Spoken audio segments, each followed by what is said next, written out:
மகாபெரிவா துடிகளே சரணம். நல்லது நடக்கும், நல்லது மட்டுமே நடக்கும். எல்லாருக்குமே வாழ்க்கையில் என்ன இருக்கும் அப்படின்னா, நம்ம வீடு ஃபுல்லாக சந்தோஷமாக இருக்கணும், நம்ம மக்கள் எல்லாருமே சந்தோஷமாக இருக்கணும், அதுக்கு தான் நம்ம சம்பாதிக்கிறோம், அதுக்கு தான் நம்ம இவ்வளோ உழைக்கிறோம் அப்படின்லாம் நம்ம நினச்சிட்ருப்போம். ஆனால் நம்ம நினச்சதை செய்ய முடியாது. செய்ய முடியாத போது நமக்கு அவ்வளோ கோவங்கள் வரும். நம்ம கோவமே நமக்கு நோயை உருவாக்கும். நமக்கு 1008 தடைகள் வரும். தடைகள் வரும்போது நம்மளால் அந்த வேலையும் ஒழுங்காக செய்ய முடியாது, அடுத்த வேலைகளையும் நம்மளால் ஒழுங்காக செய்ய முடியாது. அப்போ நம்ம எல்லாருக்குமே வீடு ஒரு நல்லா இருக்கிற மாதிரியே தோணாது இல்லைங்களா? ஒரு சந்தோஷமே அப்படிங்கிறது இருக்காது. ஒரு சிலர் வீட்டுக்குள்ளே வந்தாலே சந்தோஷம் இல்லை அப்படின்லாம் சொல்லுவாங்க. ஸோ இதுலேருந்து நம்ம எப்படி வெளியில் வர்றது அப்படிங்கிறதுக்கு தான் ஒரு எளிமையான பரிகாரம் எல்லாருமே செய்யலாம்.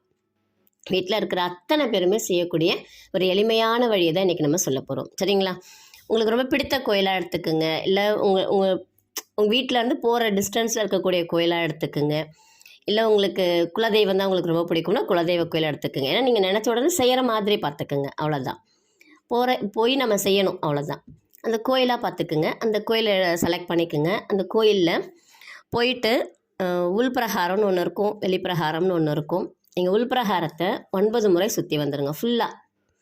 மூலவர் மட்டும் இல்லை, மூலவரை சுற்றி இருக்கிற எல்லாரையும் சேர்த்து 9 முறை கோயிலை சுற்றி வந்துடுங்க. சுற்றி வந்துட்டு ஒரே ஒரு முறை மட்டும் அடிப்பிரதட்சணம் போட போகிறீங்க. அடிப்பிரதட்சணம் சுற்றிட்டு வந்துட்டு நீங்கள் உங்களால் அர்ச்சனை பண்ண முடிஞ்சால் அர்ச்சனை பண்ணுங்கள், இல்லை 2 நெய் தீபம் போட முடிஞ்சால் நெய் தீபம் போடுங்க, இல்லை நல்லெண்ணெய் தீபம் போட முடிஞ்சால் நல்லெண்ணெய் தீபம் போட்டுட்டு நீங்கள் வர போகிறீங்க. இதை நீங்கள் செய்ய போகிறது. நீங்கள் இந்த 9 சுற்று சுற்றும் போதும், இந்த ஒவ்வொரு அடிப்பிரதட்சணம் வைக்கும்போதும் நீங்கள் என்ன சொல்லணும் அப்படின்னா, உங்களுக்கு ரொம்ப பிடித்த தெய்வம், நீங்கள் சிவன் கோயிலுக்கு போங்க, பெருமாள் கோயிலுக்கு போங்க, எந்த கோயிலுக்கு வேணாலும் போங்க, நீங்கள் 9 சுற்று சுற்ற போகிறீங்க, அடிப்பிரதட்சணம் வைக்க போகிறீங்க. சரிங்களா? அங்கே போய் இந்த தெய்வத்தை சொல்லலாமா அப்படிலாம் நம்ம யோசிக்கவே வேண்டாம்.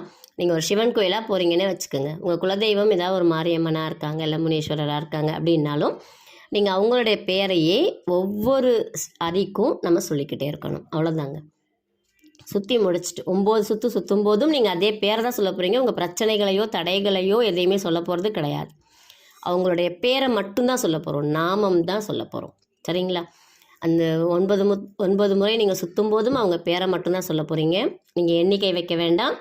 அடிப்பிரதட்சணம் வைக்கும்போது ஒவ்வொரு அடி எடுத்து வைக்கும்போதும் அவங்களுடைய பேரை மட்டும்தான் சொல்ல போகிறீங்க.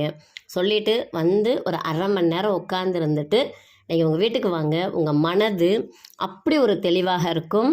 உங்களுடைய முடிவுகள் எல்லாமே ரொம்ப சரியாக இருக்கும். நீங்கள் நினச்சது எல்லாமே ரொம்ப சீக்கிரமாக கை கூடுறதை உங்களால் பார்க்க முடியும்.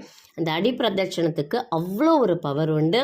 நீங்கள் அதுவும் அடிப்பிரதட்சணம் செய்யும்போது நீங்கள் சொல்லக்கூடிய அந்த நாமத்துக்கு நீங்கள் எவ்வளோ அர்ச்சனைகள் செய்கிற பலனை விட 1000 மடங்கு அதிகமாக கிடைக்கும். ஒவ்வொரு அடியும் நீங்கள் எடுத்து வைக்கும்போது சொல்லக்கூடிய ஒவ்வொரு பெயருக்கும் உங்களுக்கு அவ்வளோ ஒரு சக்தி கிடைக்கும். செஞ்சு பாருங்கள், ரொம்ப எளிமையான வழி. நீங்கள் எந்த கோயிலுக்கு வேணாலும் போங்க, எந்த தெய்வத்தை வேணாலும் சொல்லி செய்யுங்க. நன்றி. நல்லதே நடக்கும். உங்களுக்கு ஜாதகம் பார்க்கணும், மலர் மருத்துவம் கற்றுக்கொள்ளணும் அப்படின்னா இந்த பதிவில் வரக்கூடிய எனக்கு தொடர்பு கொள்ளுங்கள். நன்றி, வணக்கம். நல்லதே நடக்கும்.